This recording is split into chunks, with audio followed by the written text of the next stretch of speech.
Canada finds itself as the butt of a few light-hearted jokes, and of course its citizens seem to take it all in stride. But maybe all the pent-up anger finds its release in motorsports. With a few legendary tracks, some incredibly talented drivers, and a thriving race scene, the land of the North is certainly no joke behind the wheel. Today, we'll show just how serious things can get, in fact, with the notoriously punishing Mosport hosting our race today. We'll see who can walk away laughing as we get ready to watch round 11 of the Lotus 49 World Cup. And you'll see it all live here on the Global SimRacing channel. Hi, I'm Joe Peak, and with me in the booth is Johan Vandenbelt. Behind the scenes is our director, the Dr. Amjad Yaman, and he's using cameras provided by Dougie Beard. Johan, you've got to go a bit back in time for those who might remember this car racing at this track. So for our younger viewers, what's the story on this place? Canadian Tire Motorsports Park, or Mosport as the young people like to call it, opened more than 50 years ago in 1961. Now 6 years later, in the debut year of the Lotus 49, the 3.9 kilometer track hosted the Canadian Grand Prix for the first time, something Mosport did 8 times in the following 11 years. Now Mosport and the Lotus 49 were not a happy marriage, however, with Jochen Rindt scoring the only podium on Canadian soil for the car in 1969. And more often than not, the car didn't even see the finish flag and had to retire halfway through. And like you mentioned, Joe, this is a trend we might see today during the race. Mosport is a tricky track in any car, and the twisty nature of the Canadian asphalt makes the hard aspects of the Lotus 49 really come out. Don't be surprised to see a driver or two bin it in the unforgiving grass at turn 2, for example, or at the treacherous but oh so important Moss corner. It's a track where making mistakes will be punished severely, so to see how a proper lap looks like, we hop on board the GSRC Lotus 49 for a lap around Mosport. Alright, we're in the GSRC Lotus 49, so let's do a lap around Mosport. Down into turn 1, drivers can take a lot of this inside curb, so much so that if they wanted to, they can straddle it, bleed onto the power, and get the car to the right quick for Clayton. The crest here means you'll want to double apex this sucker by letting it drift back out mid-corner. As you scrub off speed, cut it back in and ease onto the throttle. Once again, switch sides quickly, get the car settled, and try your best to get the nose turned in for Quebec. The exit of this corner really opens up, but can't quite be taken flat to the floor until the car is pretty well straightened out. Then comes the plunge through turn 4. Ideally, you'll want your left front tire to barely glance the gutter on the inside. Hold tight to the left and use the compression at the bottom of the hill to get the car slowed up. As the track falls away, it'll want to push in the middle of Moss. Aim for the straightest exit you can out of this hairpin so that you can get on the gas as soon as possible. Now we've hit the Andretti straight, which proves no problem in most cars, but the 49 will be bouncing all over, getting squirrely. Here's a little trick I learned. Let 4th gear bounce off the limiter over the hump and the car stays planted so that you can keep your foot in it. Once you come over the final rise, you gotta slam on the brakes and get it turned in for the S's. Try to keep the car tight to the inside to offer a better line into 9. In the end, you'll want to set the car up for the ideal entry into White's corner, which is the slowest of these switchbacks. Be gentle on the power, and if you kept it all together, you've now finished a lap around Mosport.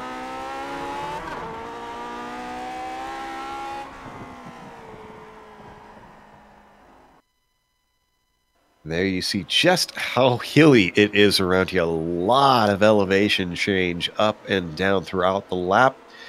There hasn't been much change, though, in the points as the season has gone on. In fact, there won't be any more changes at the top because in the Drivers' Championship, well, Mick Claridge has sealed it up with only 40 points on for a win. Ove train grade 82 back and 2 rounds left. Even on GSRC, we can do that math. It is Mick Claridge has sealed it up and taken the championship. Ove train grade still has to worry about Ben Zoko, though, who could overtake him in the points. Billy Bob Wright in a close fight as well back there with Ben in 4th. And Matt Wood pops himself up into the top 5 there at 141 points back from the leader. Now we have the amateur championship of sorts. What's the F2 points looking like, Johan? The F2 Championship for drivers with an I rating of 2500 or below is being led by Hideki Koifisto. He is having a great run the last races. With 111 points, he's the only driver with more than 100 points scored so far. He's leading Matt Wright, who's currently in 2nd, in front of Eugenio Massa, who is in 3rd, who led the championship early on but has fallen back a little bit. Andrew Eng is the closest competitor to a podium position, and behind him Raymond Smith is gaining some positions to be 61 points behind Hideki Kofisto in 5th place. Of course, they also hold a Constructors' Championship now. They do it like they did back in '67, which is essentially a nation's championship. You can see with Mick basically dominating this season. He is well clear up in first, and I think that should be it as far as the Constructors' Championship goes. So UK wins that one. United States holds place in second, and Australia trailing down in third. Now, Norway pops themselves with Trangrade's win up into fourth and demotes Finland down to fifth. Those two incredibly tight, along with Australia, in that battle for the last 3 spots in the top 5. As we start to get a few times on the board here, Johan, why don't you familiarize our viewers with the race details for today?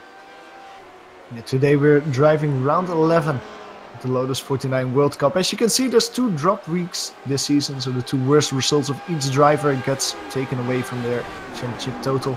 We drive today 25 laps around Mosport, and all the setups are open. That means that the drivers can tweak the setups just to their liking out there today. We also have a new point table, as you can see on the bottom there, with 40 points going to the winner today.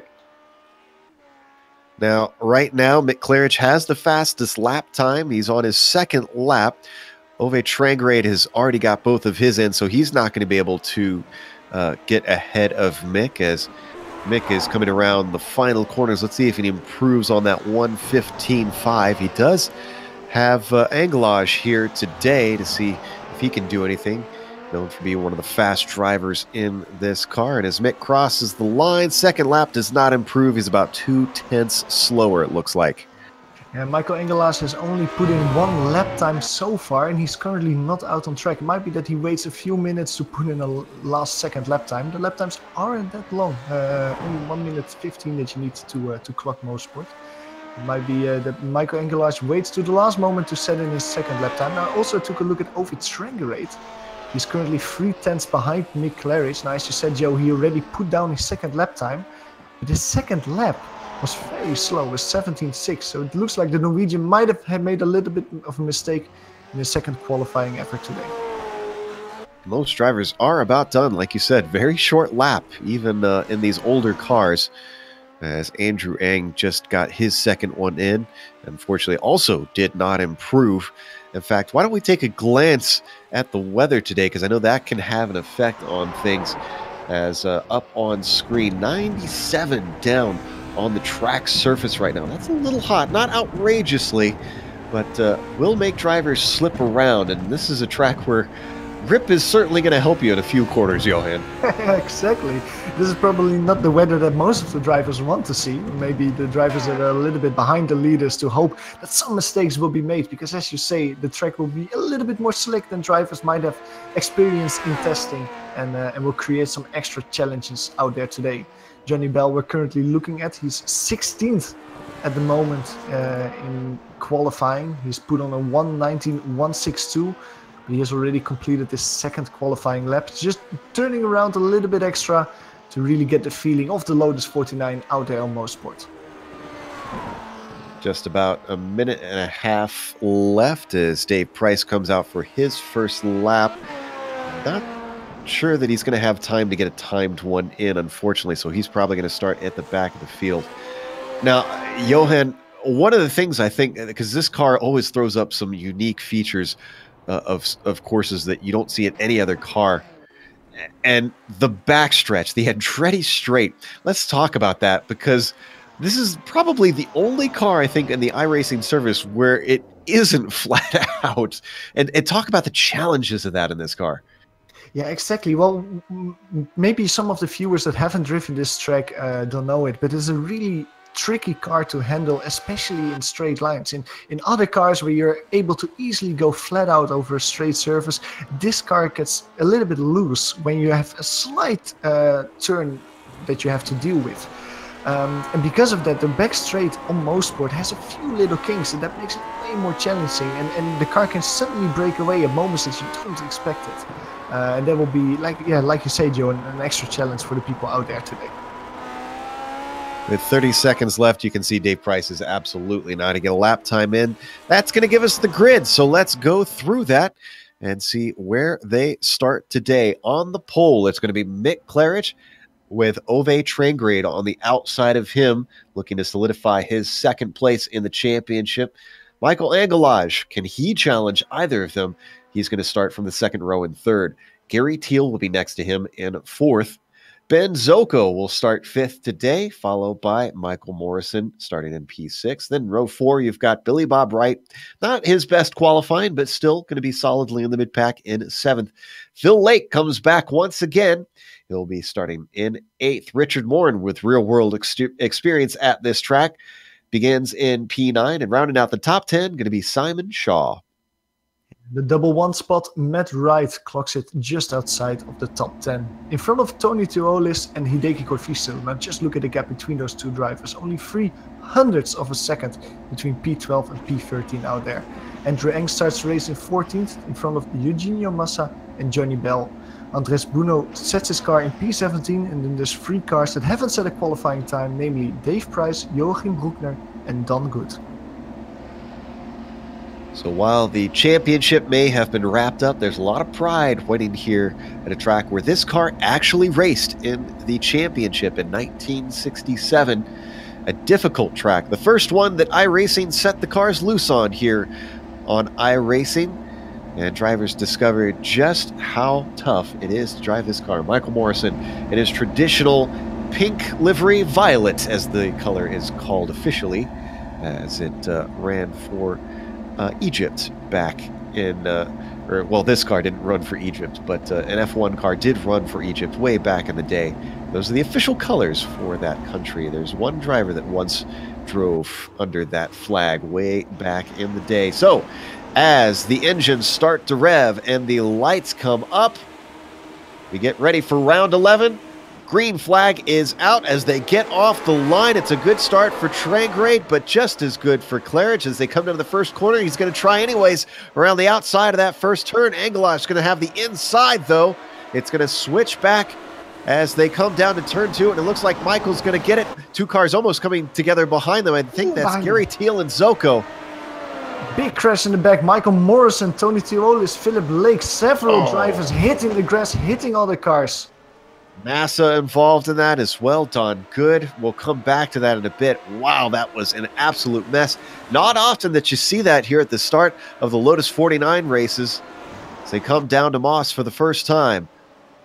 Ove Trangrade really falling down the order. He's currently in P4 and he's in the heavy pressure of P5. Benjamin Soko gets a good run out of Moss corner. He can put it really close to the gearbox of the Norwegian on Andretti Straight.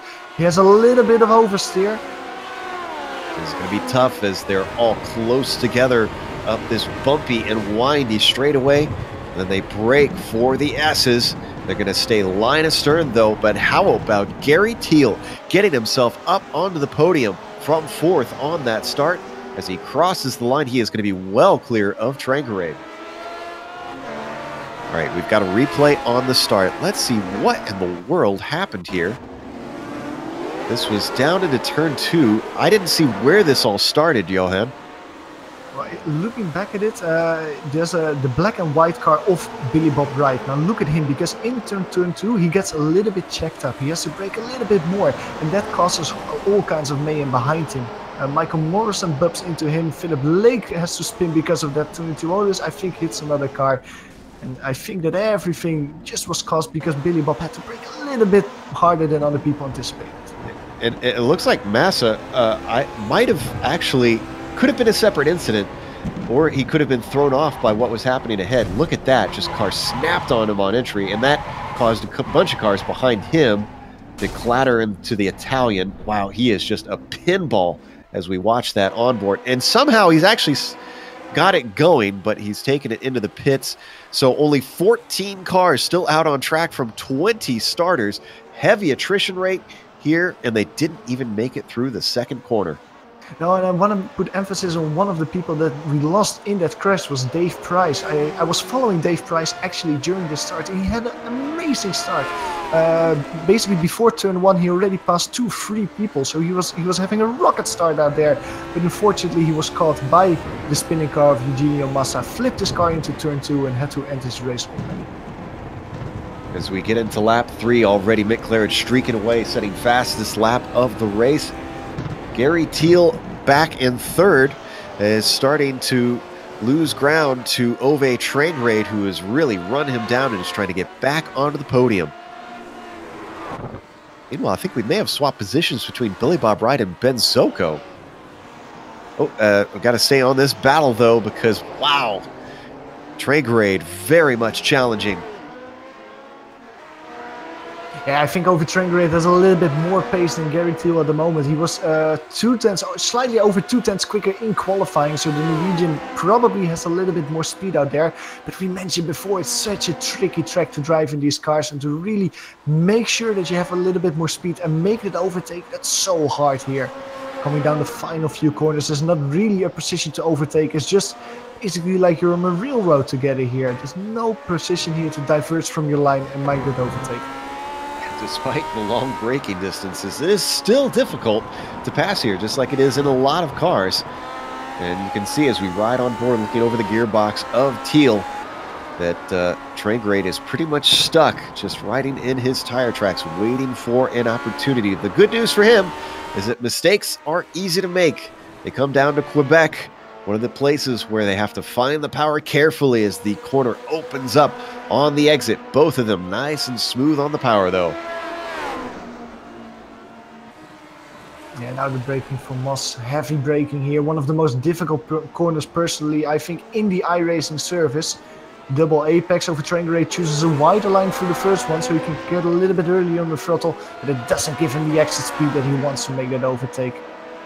Yeah, just a little bit too far back as they climb their way back up the hill. Do have a nice little battle happening farther back in 9th, and Hideki Koivisto has Andrew Ang close behind, even though Hideki looking up ahead to Matt Wright, seeing what he can do with the Aussie. In the meantime, as they break for the S's, they're going to stay in order for now. This is 8th, 9th, and 10th, respectively. And to add to that, Simon Shaw in P7 is not that far in front of Matt Wright either. So you might almost call it a 4-5 car battle with Tony Tuolis. I wanted to say Tony Tuolis is not that far from the group as well. Last lap around, but Tony Tuolis has decided to put his car in the pit stop. Maybe he suffered a little bit too much damage at the beginning of the race. Unfortunate to see for the number 18. Tuolis taking an unscheduled stops. Usually you don't expect pit stops in this series. So there we check in on our leader now, 2.5 seconds clear of Angelage. We wondered what he could do. Well, he went from 3rd to 2nd. Really hasn't been challenged by Thiel, although Thiel has been holding station at about a second behind. I think Gary Thiel is more looking in his rearview mirror at the moment than he's looking to the P2 driver out there. Again, he sees that Norwegian car so close in his rearview mirror. Just a few tenths between them, but over Trangrade brakes very late there.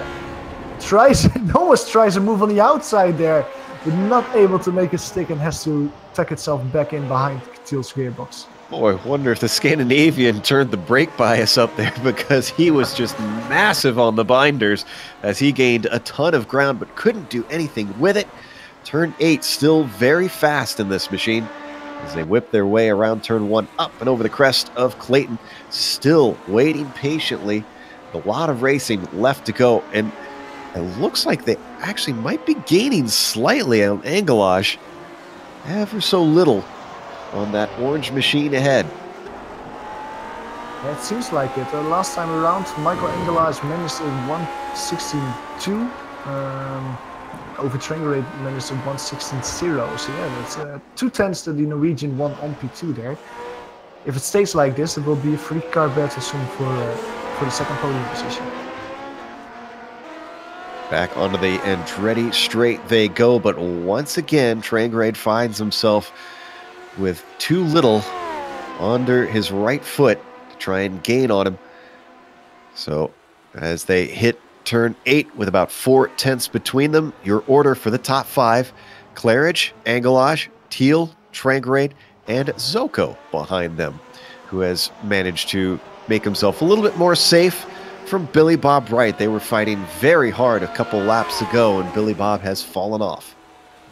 Just a little note about some drivers a little bit further down the pecking order. Don Good had a good battle with Andres Bruno, but lost his car going into turn 3 Quebec corner and had to retire his car.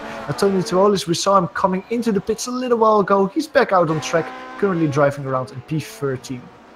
Glad to see him back running once again. We like to give out the Dory Award out here for drivers that just keep swimming. It looks like Tony might be up for that here today. Boy, Morrison well back there. He saw him flash across the screen in 11th, unfortunately. Yeah, another driver up for the Dory Award, to be honest, is Richard Morin. He's currently in 15th position. He was one of the drivers heavily involved in that starting crash. It's currently 1 lap down to the leader, Mick Claridge, but he's still swimming around. And he looks like he keeps swimming. As we check in on Morin, that number 10. Working his way around the track. Trangarade closed back in. What was 4/10 is now down to 2/10 as they ebb and flow, but they are definitely catching Gary Teal. It's only a little bit at a time, but it's down to 9/10 ahead of them. As you'll catch, there he is there at the front of the screen. Little bits and pieces of that car within sight as we hop on board with the Scandinavian. And it will be interesting to see how Gary Teal will approach this race, because of course any driver wants to overtake other people, and it actually might be a defensive move to try and overtake on Michael Engelars as soon as possible to make sure that he overtakes the P2 driver and puts another car between himself and Ove Trangarade, who seems the quickest of the three. I think though Gary might discover exactly what Ove is, as that is easier said than done. Now, if he makes a decisive move, I will be very impressed as they weave their way around that double apexer of Moss back onto the backstretch once again. Lost quite a bit of time. Engelage looking much stronger in that slow hairpin. And that's really the corner where you have to make the difference if you want to defend your position, because there's not really another straight on Mosport to try and move. If you are quick out of Moss, you basically have the defense covered for the entire lap. Oh, we had a pass made on track. Andrew Ang lost out. Looks like Michael Morrison making forward progress. Let's take a look at this. Violet Machine coming down into Moss. Little bit wide there for Ang. Doesn't need asking twice. And the Buckeye is going to move himself up into 10th. And Michael Morrison has having not the best of races. He started all the way up in P6 even, currently in 10th position. So he has a net loss of 4 positions. I think that he'll be able to find his way a little bit forward. He's just behind Hideki Corfisto, Matt Wright and Simon Shaw are not that far of him as well. So I'll see the purple car making his way forward in the coming laps. This is the closest that Trangarade's been all race. He is right under the gearbox of Gary Teal now as they head up the Andretti straight. He ducks out a little bit. Oh, you can see how difficult it is to control the car. Just weaving back and forth like that, causing him to be unsteady. Tries to outbrake him around the outside. He's going to go the long way around, and he dips his wheels into the grass. Is he going to stay out of the tires? He's trying desperately. Oh! Whoa! As he bounds over the grass to get back onto the course. That'll hurt the underside of the car, but thankfully avoids major damage.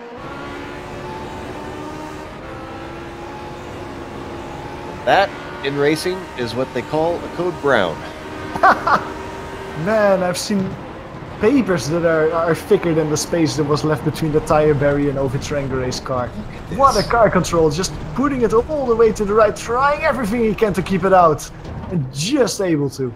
Oh, you can see the panic mode as that wheel was just going back and forth. As he's back out on track, he didn't lose a spot, but he's got a lot of ground to make up at 3.5 seconds up to Gary Teal. It was a valiant effort, but that certainly did not go off the way he expected. Oh, and we've got Andrew Ang, first victim of Clayton today here. Let's take a look at the replay, see what happened. I'm going to guess on entry. And yes, indeed. Rear just snaps on him.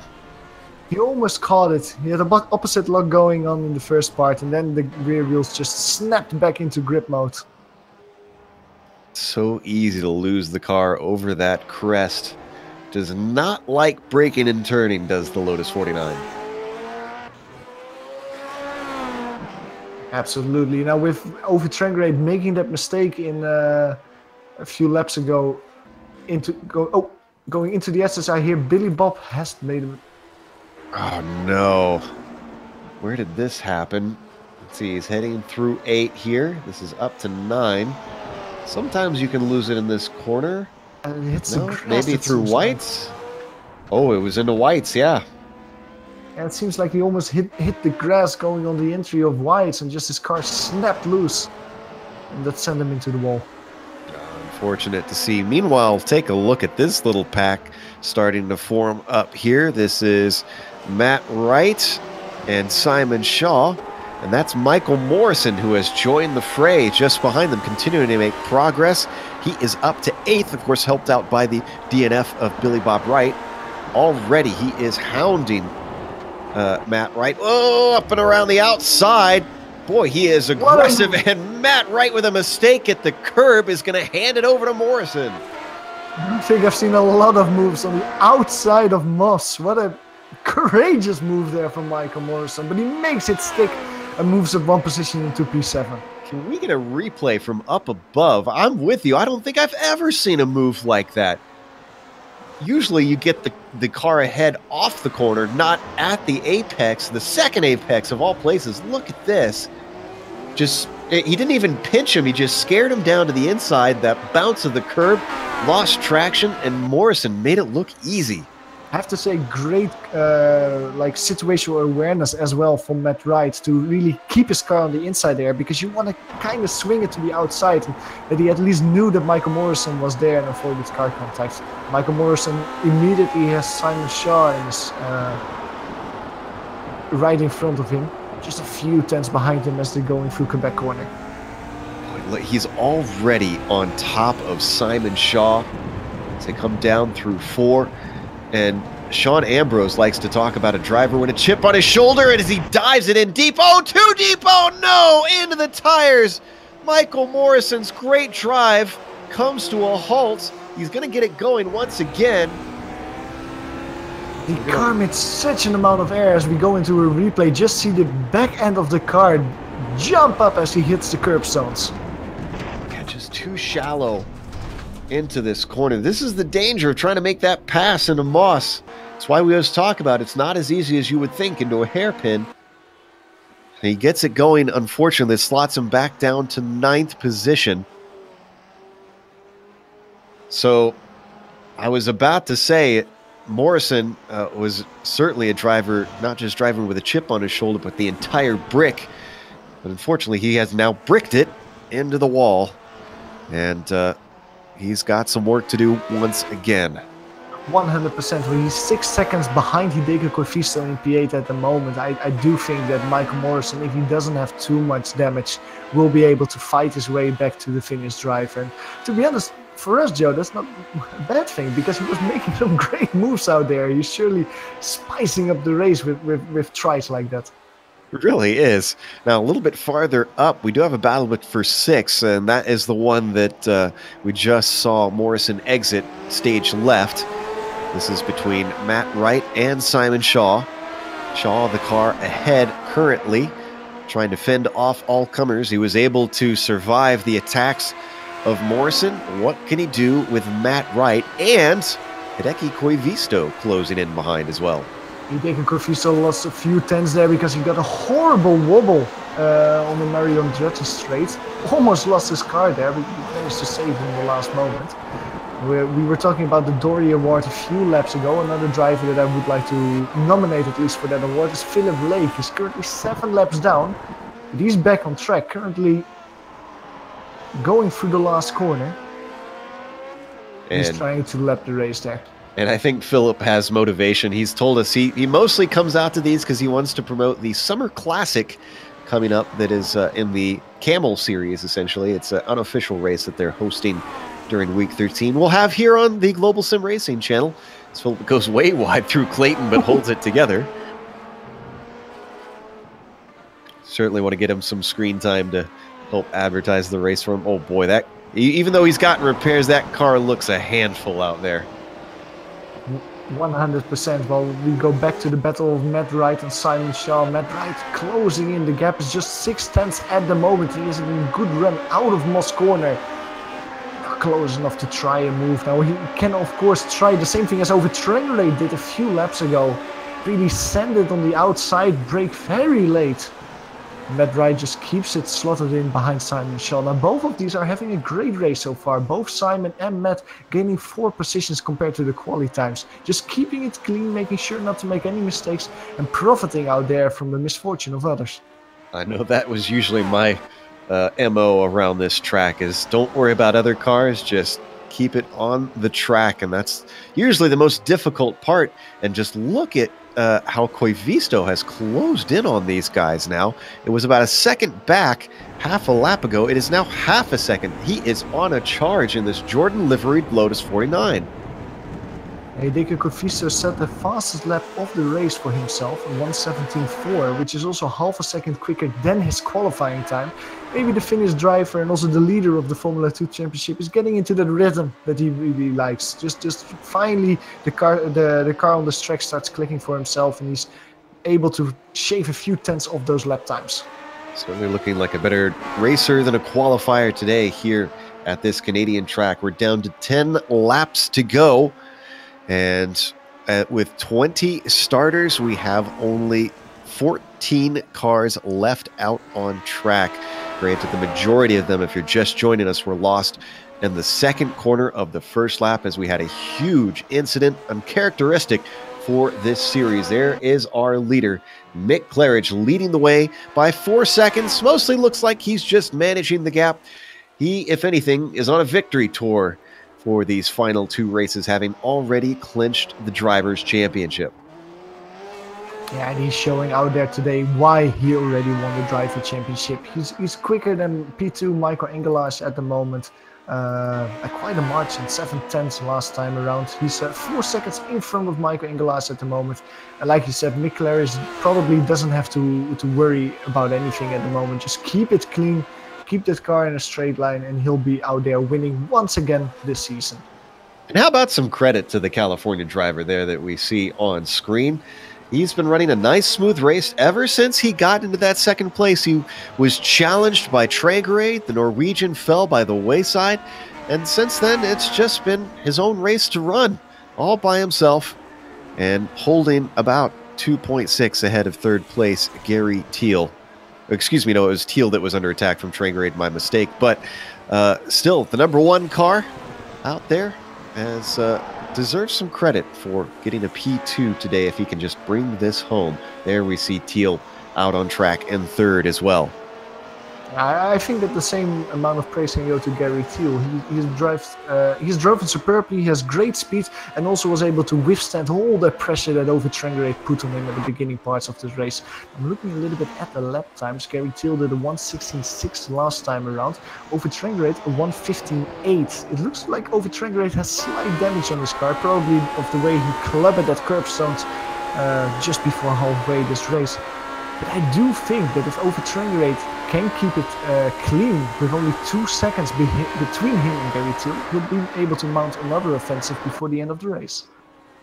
We'll have to watch and see if he can get that done. The laps are ticking down and time is running out.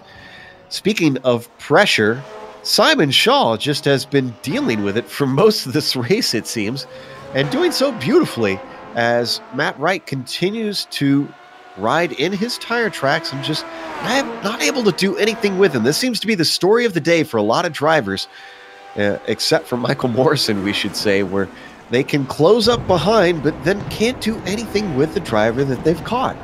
That's maybe a little bit interesting because to make an analogy with Formula 1 that visits today Monaco, had a track where it's impossible to overtake. Mosport is also apparently very difficult to overtake. Now, Simon Shaw has done a superb qualifying time, quicker than Matt Wright, quicker than Hideki Koivisto. If you look at the times that they put in the race, Simon Shaw is the slowest of the 3. So that qualifying performance of Simon Shaw, he's the only one of the 3 as well that wasn't able to beat his qualifying time in the race. That qualifying performance that he put out there is really making a difference for him, because Matt Wright and Hideki Koivisto might be a little bit quicker than him, They're not able to make that move stick out there. Yeah, definitely got to give some props to Simon J. Shaw, running out there at number 14 in 6th. And these numbers are determined by your I rating, so you have to say that he is punching above his weight. Mick Claridge sets another fastest lap of the race, not sitting on his laurels up at the front of the pack. Now 5.5 seconds between himself and P2. Now I see 2 gaps closing ever so more. Does the gap between Gary Thiel and Ove Trangerate only 2 seconds between them, and between Hideki Kofisto and Michael Morrison only 2.5 seconds between them. I think that Michael Morrison and Ove Trangerate will be able to catch the cars in front of them before we throw the finish flag. Well, one of the advantages of the... Oh, and Morrison just disappeared. I think he might have had a connection problem. To add to his woes... There we go. Now he's back. But the good news for Morrison is that despite the intense damage that he's suffered, this car, it needs a little bit of the aerodynamics, but really there's not a whole lot other than the suspension to this machine that you can really hurt. No, exactly. I think that we saw a crash a little bit earlier as well of Andrew Eng. Andrew Eng is still running quite well as well. P10 out there, he also hit the wall quite hard. So as you say, if the suspension is still okay, you can probably be out there and put some good lap times and be competitive. You see running around in 10th place, the number 17 for now. So at least a nice top 10 finish. The good news for all the drivers that wrecked, they do award points down to 20th. So no matter what, at least going to get 1 point for Joachim Bruckner. Sad start for Joachim here on the broadcast races. We were commenting before we went live that this is the first time we've seen him out here, at least remember seeing him. And it's... hopefully not the last time, as that was a very short visit for Bruckner. Absolutely. Now let's see. We're looking at Matt Wright and Simon Shaw. Look at the gap between them. Just 3/10 at the moment. Matt Wright is really putting the pressure on his rival for P6 at the moment. As we ride on the nose cam here of Matt Wright, this gives you a sense of the speed of this car.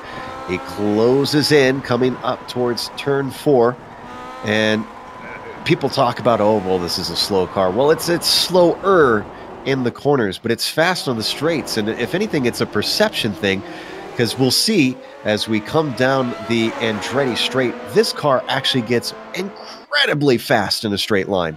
Absolutely, and Matt Wright is having a great exit out there from Moss Corner. Look how close he is. He edges ever closer and closer. He dives on the inside, going towards the S's. He tries to outbrake. This is the move that he was looking for. He stays there. Simon gives him the space that he needs, but has the inside for the next corner. Now he'll be able to brake a little bit later, and Matt Wright is not able to put it side by side, going to White's corner.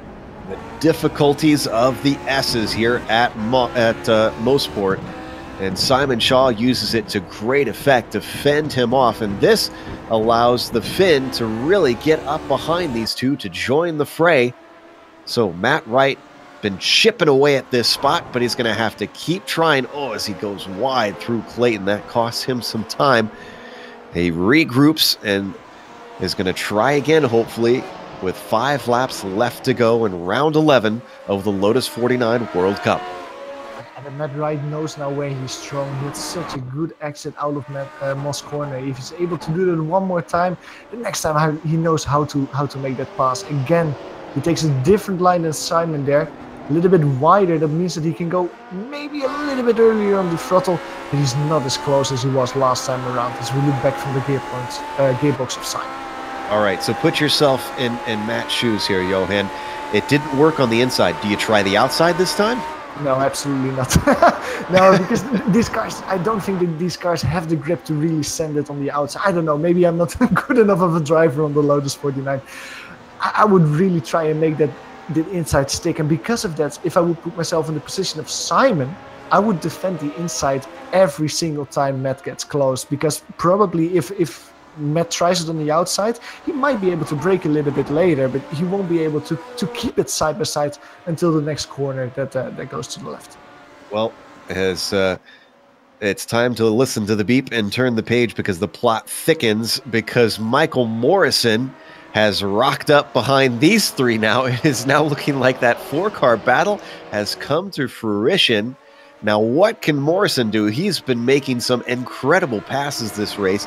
Can he make some more to get himself a little bit farther up the field? He's currently in 9th, eyeing a potential 6th. And that's the thing, he has P6 within an arm's reach, but he only has a few more laps to do it. He really has basically to overtake one driver per lap at the moment. And that's not an easy feat here at Mosport, as he's trying to make a move on Hideki Cortizo, but he doesn't have the speed to try it at this moment. Takes a look on the inside though. Will he try to brake later? Ooh. He does try to brake later, go there. In the SS, he tracks a little bit out, but able to get it slowed down. Get it back on the racing line. Well, that's 1 down, 2 to go for Michael Morrison. And you know what amazes me? This is with a damaged car that he's doing all this. This is incredible. Exactly. My goodness. So, Morrison up to P8. Ahead of him, Wright is still putting the pressure on Shaw. He's very close. But I think this is going to be a short amount of time for the violet car to get up to the back of Wright. Now, is he going to show Wright how it's done? Because he made incredibly short work of the Finn. The Aussie has been working all race long to try and get past Shaw. Yeah, go ahead. It's so difficult for Matt Wright because you have, like you say, exactly, he has been working on Simon that whole race, and after like over 30 minutes you want to make that move, but at the same time if you don't watch out, Michael Morrison will just send it up the inside and try to make a move himself. I think that Michael Morrison is a little bit too far away to make a move on Matt Wright, but I thought the same last time around. No, he's not able to make it stick this time. Oh, he's gonna look anyways. Oh my goodness, wow. Like there's a magnet in the rear of Matt Wright. He was sucked towards the gearbox tremendously, and he got it slowed down just in time. Michael, get with me after the race and send me that setup, because whatever you've done to the car, you've got the brakes working incredibly well, as he is just outbraking everybody. Now, I'm keeping half an eye up ahead because P3 is getting close between Teal and Trangrade. He's finally run him down, as we see on screen, after his mistake heading through turn 8, and Morrison, as the white flag, I believe, is coming out with our leader crossing the line. There's Mick Claridge putting a lap on another car. Michael Morrison, Matt Wright, and Simon Shaw are so close though. Michael Morrison again tries on the outside of Moss. He tried it once, he did it once, he tries it again. Oh my God. A great run! Amazing! How many times has he practiced that in practice session? Because he makes it stick once again. Oh, but look at this. Matt Wright has decided that he's figured out a trick himself as he tries to come back at him up the Andretti straight. But that doesn't quite work. But wow, Morrison, that is his magic trick, basically. Just has figured out something that other cars haven't. And here he goes into White's corner. 2 spots in 1 lap past Simon Shaw. Michael Morrison on a tear. He gets up to 6th place in effectively 2 laps. Beautiful, beautiful, courageous move from Michael Morrison down there. Mr. Excited for me, as we see Gary Till is putting the pressure on by Overtrangerate. Overtrangerate almost lost it. And we're going to have to switch up to Mick Claridge as he comes through the final corner. It's been a quiet race, but a solid race from our winner, Mick Claridge, here today. Overtrangerate has only 1 more corner to go, but Gary Thiel has covered it completely. Gary Thiel will be able to grab the final podium position out there. Frustration for the Norwegian going from P2 to P4 in the race. Boy, battle on between Shaw and Wright. He watched Morrison just side through this field like a knife through butter. He's going to try and imitate him as they come up to turn 8. To the outside goes Shaw. Lets him have the inside. He feels confident there. To turn 9. Oh, and this time it doesn't work, as finally on the last lap, Matt Wright gets it done, gets that 7th place away. Beautiful job by the Australian. Beautiful move, and I kind of have to say I feel a little bit sorry for Simon Shaw because he has put an incredible defensive performance out there, but in the last 2 laps he does lose 2 positions to finish P8 in the end. With that, we're going to take a break here on the Global Sim Racing channel. We'll come back with the official results as well as driver interviews, and on screen you're going to see all the upcoming races here on the GSRC.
Welcome back to Canadian Tire Motorsports Park, better known by race fans as Mosport.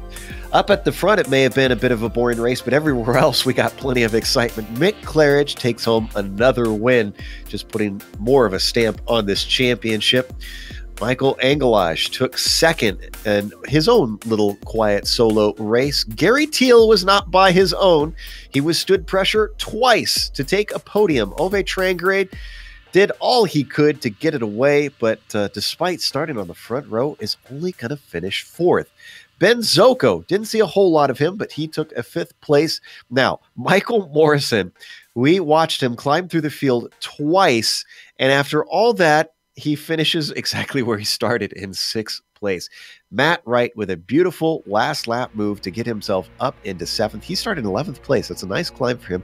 Simon Shaw might be a little bit disappointed, but should be proud of his defense for the rest of the race. He takes eighth. Neki Koivisto with a respectable ninth. And then how about this? Hard charger of the race, Andreas Bruno, started in 17th. He gets a top 10. Didn't even get to mention him on the broadcast. Well, trying to give him some attention now. Great job by Andres.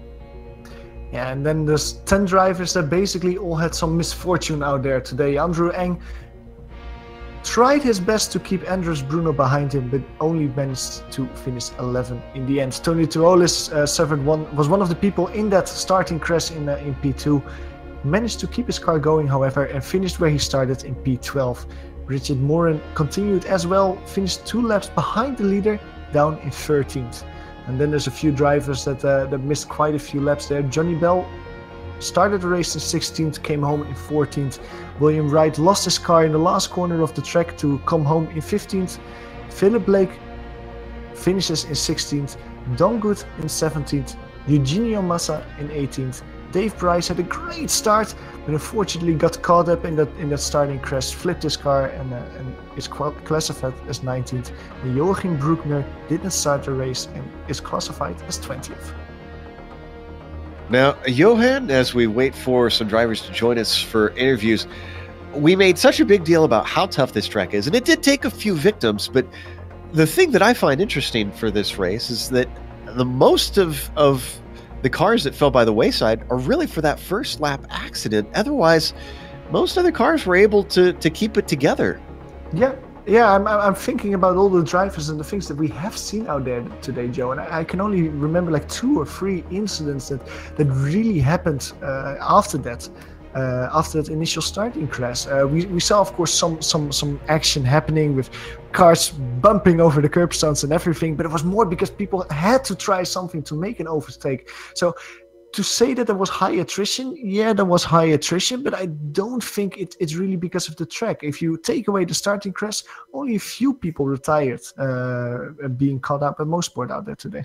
Well, that shows you the amount of skill that these drivers have, that they were able to hold it together, and so many able to survive other than just an unfortunate incident at the start. Sadly, nobody's come to join us in the booth. I guess everybody's getting ready for a holiday weekend here in the States, at least for the drivers here on the Western Hemisphere. So with that, we're going to close up today. And of course, before we go, we want to thank Ben Zocco and the entire Lotus 49 community for coming together, organizing, and bringing GSRC back to cover yet again for this season. They're planning to return for next season. We're already in talks for that. We're looking forward to that, as always. Oh, we do have Mick Claridge. Do we have time maybe for a quick interview, it looks like? All right, let's bring Mick in to talk to him real quick about that race. Mick, it didn't look like a whole lot of excitement for you up at the front of the field. Really, nobody challenged you all race long. Oh, can you hear me all right first, Joe? Yep, we got you. Oh, cool. Yeah, it wasn't as easy as it looked, mate. I had a couple of moments. I had a real massive, huge slide in turn 2. Everyone probably did. And coming out the last corner on, I think it was lap 10, I lost the rear. I just decided to take that last turn in second gear, and then just too much power on the exit. And I was heading for the wall. I had to slam the brakes down so hard just to get the front to slide back across and go straight again, you know. And I got into the rhythm after that, and then I started thinking about the championship and thought, oh, hold on a minute, I don't want to be fighting for that at Monza. So yeah, no, it was all right. Well, I actually have good news for you, Mick. You are actually clear in the championship. You sealed it last week. You're 82, or you were 82 points back. Now it's even more over Trangarade. So, congratulations on taking that this season. Oh, great! Yeah, I really wanted this one. Yeah, and I wanted it before Monza, like I say, because God, anything's going to happen in that race next week. It's just going to be mayhem, I reckon. But yeah, no, well. Thanks to you guys, and thanks to all the other guys who's driving. You know, it's just a great series. Hey Mick, Johan here for 1 second. I was just wondering, like you were saying Monza a few times. Next week we of course go to Monza, to the combined track. How is that track in the 49? How excited are you for that track? Because that's certainly going to be something, I imagine. I'll tell you the little story of Monza is you start practicing.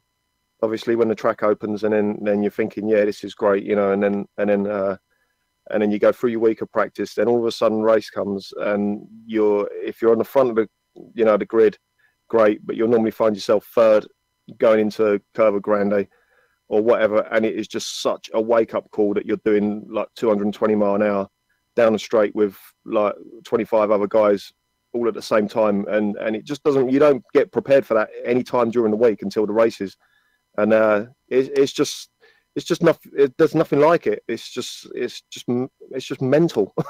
Yes. Are you guys actually like gonna organize like a public session where you try to get the whole gang together to practice? Because like you say, that's a unique experience when you suddenly have all those drivers together. Are you gonna like make effort to practice like that? I don't think so. No, I mean everyone does their own practice in this series, and the first race will probably be Wednesday night. I don't know how many guys are going to turn up for that, but yeah, no, it's just like I say, it's such a wake up call, especially when you're coming off that second part of the oval and the car jumps up in the air. You know, if you're like sort of 3-4 foot away from the car in front and you're watching it jump up in the air, you really have to nail your exit on that turn. You know, and then it's just a strategic battle until the last lap. You know, and everyone's just fighting to be where they want to be for the last lap, and it can get a bit sort of quiet in the middle part of the race, but it doesn't for me, because I'm just looking at everyone just trying to figure out what they're going to be doing, and that's what I love about it. I love the fact that the whole thing's based on a last lap fight. You know, it's almost like an oval race that way. Well, I'm really excited to see you guys go out there together. Is your mindset different because now you know that you have the championship? Like, is there more risk taking involved for you next week? Not really. No, I'm just going to race my race. It's I mean, if the championship would have been down to next week, I don't know what I would have done, because it can literally be one of 4 or 5 guys race next week. Whoever stays with the lead pack will have a chance to win it. It's as simple as that. And it doesn't matter how fast you are at Monza, you can lose a race just by being unlucky. And not even make a mistake. You're just in the wrong place at the last lap. So you're going to see some serious moves on the last lap from all the guys, I have no doubt that it's going to be action-packed, as it always is in those races. One last question from the Peanut Gallery before we let you go. Have you been to Nico McBrain's new shop out there in Manchester? Who? See, I wondered if this would happen.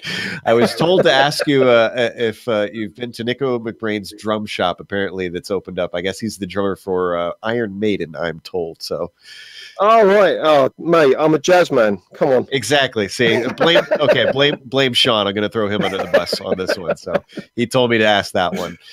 Anyways, even if it was a jazz player up there, I wouldn't be going up there for a drum shop anyway. It's like 2.5 hours drive.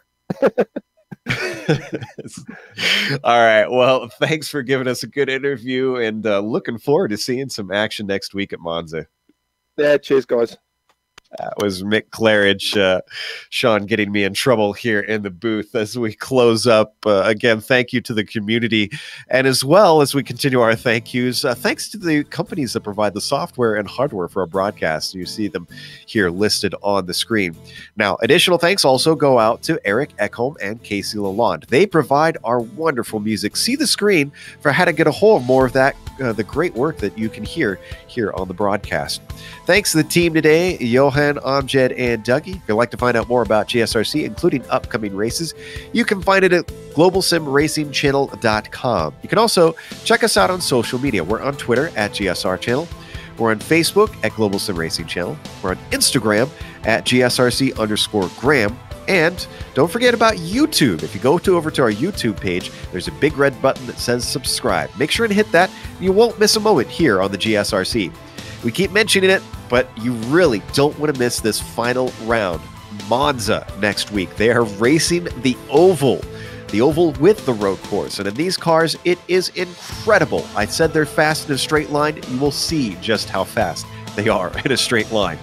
We also have upcoming races for other series listed on the screen, so check those out and mark them down on your calendar. However, until next time, race clean, race hard, and we'll see you on the track.